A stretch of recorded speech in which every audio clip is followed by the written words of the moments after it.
আসসালামু আলাইকুম এভরিওয়ান, আশা করি সবাই ভালো আছে। আলহামদুলিল্লাহ আমি অনেক অনেক ভালো আছি। তো আজকে যে বিষয়টা নিয়ে কথা বলবো সেটা তো অবশ্যই থাম্বনেল দেখে বুঝে গেছো যে কী বিষয় নিয়ে কথা বলবো।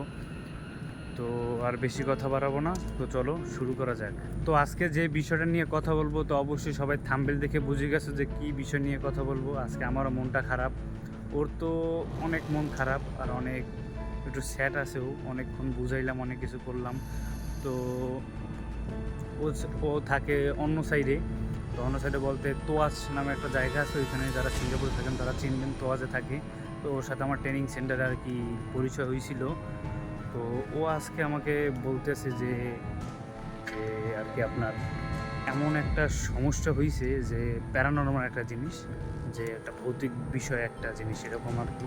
তো ভূত বলতে তো কিছু নাই আর কি, জিন টাইপের কোনো একটা কিছু আর কি দেখছে মেবি। তো আর বেশি কথা বাড়াবো না। তো কী কী বিষয় হয়েছে তো চলুন শুরু করা যাক। এখন বলতেছে ও আমাকে যে আজকে আমি কাজের সাইডে গেছিলাম। তো সকালবেলা কাজের সাইডে গেছিলো, ওর আজকে নাকি নাইট শিফট ছিল। তো দেন নাইট শিফট ছিল, দেন নাইট শিফট থাকলে 7টা পর্যন্ত যেই সময় ডিউটি করে একদম রাত্র 12:30-12টার দিকে ওকে আর কি আসছে। তো ও যেখানে কাজ করে জায়গাটা হইছে গিয়ে আপনার গ্লাং। অনেকে সিঙ্গাপুর ভাইরা চিনবেন গ্লাং কোথায়। তো গ্লাংয়ের ওই পাশে একটা আর কি হাউস আছে, ওই হাউস অনেক পুরনো হাউস। অ্যান্ড গ্লাং কত সেটা আমি আর কি বলবো না, ও আমাকে বলতে বারণ করছে যে এই কারণ, যে বলার দরকার নাই। এই আর কি আমি আপনাদের কাছে একটু শেয়ার করতেছি এই বিষয়টা নিয়ে, কারণ অনেক প্রবাসী ভাইয়েরা আছে এখানে থাকে। তো তাদের হয়তো কোনো সমস্যা হতে পারে, সব একটু সেফটিভাবে চলার চেষ্টা করবেন। দেন কথা বাদ দিই, যেটা মেন পয়েন্ট সেটা বলতেছি। তো আমাকে ফোন দিছে, দেন ফোন দিয়ে বলতেছে যে এরকম এরকম, যে আমি একটু সমস্যায় পড়ছি। আমি কী হয়েছে বল খোলাখুলিভাবে। দেন ও গ্লাংয়ে কাজ করে।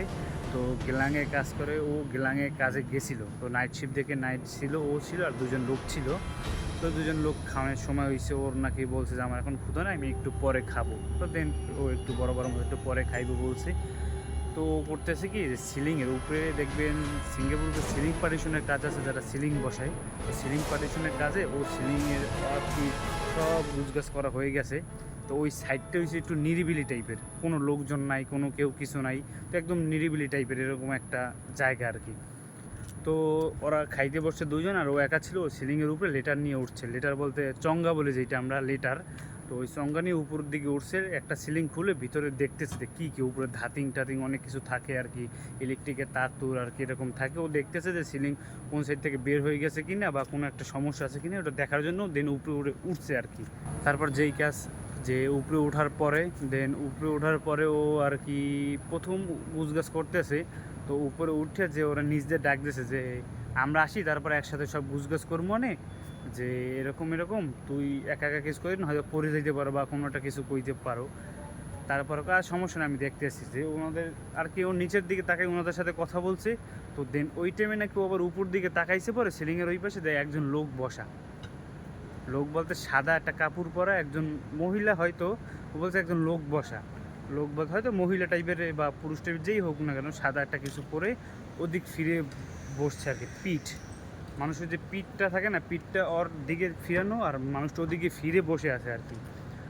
তো দেখে বলছে কে, এরকম একটা সাউন্ড করছে কে। তো ওদিকে একটা লোক দিয়েছে, লোকটা নাকি এত ভয়ঙ্কর আর এত ভয় পাইছে ও, যা ধারণার বাহিরে এক কথায়। তো লেটার থেকে নিচে পড়ে গেছে। তো লেটার থেকে নিচে পড়ে যাওয়ার পর ওনারা যে খাইতে বসছে, ওই খাউন রাইখকে দৌড়িয়ে দিকে আসছে। ও প্রায় আধা ঘন্টা না জন্য 1 ঘন্টার মতো মানে ওর হুঁশই ছিল না, মানে এত পরিমাণে ভয় পাইছে। তো প্রায় আধা ঘন্টা 1 ঘন্টা পর যখন ওর হুঁশ ফিরছে, ও যখন ইয়ে হয়েছিল নাকি ওনাদের ধরে নাকি কান্না করে দিছে এক কথায়। তো দেন বসেরা ডাক দিছে, যদি এদিকে যদি কোনো সমস্যা হয় কোম্পানিকে জানাবে, বসেকে জানাবে, এটাই স্বাভাবিক। তো এটাও আমার কাছে শেয়ার করছে, ও যেরকমভাবে শেয়ার করছে আমার অনেক খারাপ লাগছে এক কথায়।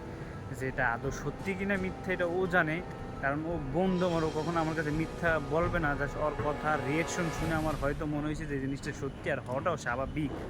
কারণ স্বাভাবিক এইটাই যে ওইদিকে লোক ছিল একজন, এই আপনার মালাই চায়না ছিল, উনি আর কি মানে পাশে ছিল। উনি ওর চিৎকার শুনে, ডাক শুনে উনি ভিতরে আসছে। তো ওনার ভাষণে এটা বলতেছে যে এইখানে আগে থাকতেই একটু সমস্যা টাইপের এরকম কিছু একটা আছে নাকি, বললো যে অনেক সমস্যা আছে বা এরকম এরকম আগে গেলাম অনেক সমস্যা ছিল।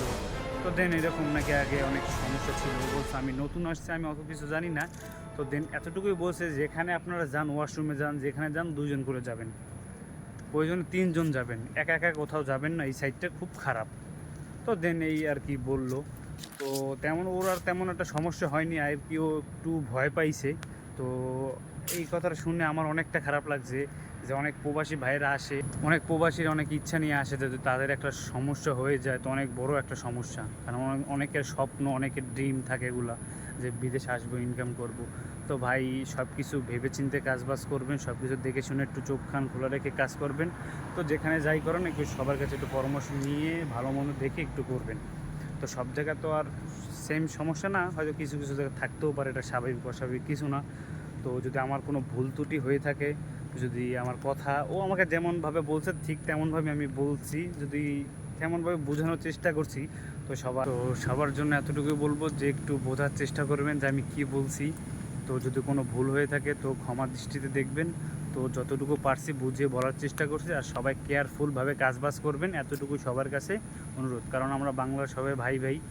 তো আর বেশি কথা বাড়াবো না। তো সবাই ভালো থাকবেন, সুস্থ থাকবেন। আর যদি কারো কিছু জানার দরকার থাকে বা কারো কিছু যদি বলার থাকে বা এমন কোনো সমস্যা থেকে থাকে, তো অবশ্যই আমাকে কমেন্টে জানাবেন। তো সবাই ভালো থাকবেন, সুস্থ থাকবেন। আল্লাহ হাফেজ।